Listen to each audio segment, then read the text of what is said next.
Amincin Allah ya tabbata a gare ku masu saurare, kamar yadda muka saba kawo muku shiri kan fitattu da ma tarihin rayuwarsu.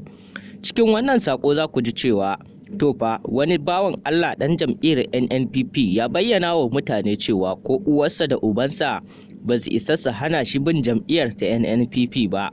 Ya ƙara da cewa ko injiniya Rabi'u Musa Kwankwaso shugaban jam'iyyar kenan shi ma bai isa ya hana shi bin wannan jam'iyya ta nnpp ba.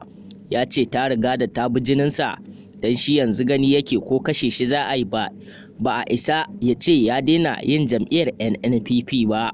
Idan wannan shine farkon shigowarka ko shigowarki wannan tasha tamu na farko, danna mana subscribing kana ku danna alamar ƙararrawar sanarwa, domin hakan shine zai ba ku damar isa ga sababbin bidiyoyinmu akai-akai da zarar mun ɗora. Za ku ji cewa wani bawan Allah ɗan jam'iyyar nnpp ya bayyana wa mutane cewa ko uwarsa da ubansa ba su isa su hana shi bin jam'iyyar ta nnpp ba. Ya ƙara da cewa ko injiniya Rabi'u Musa Kwankwaso shi ma shugaban jam'iyyar gaba ɗaya bai isa ya hana shi bin wannan jam'iyya ta nnpp ba.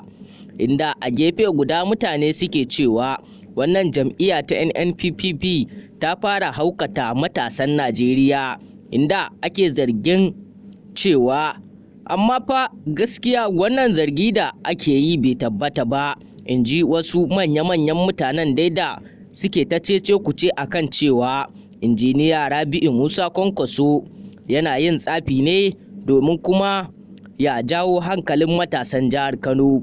Inda a gefe guda mutane suke cewa ai in dai kai mai kishin kanka ne ya kamata ka so wannan jam'iyya ta nnpp. Amma duk da haka dai ku ci gaba da kasancewa da wannan tasha tamu mai albarka.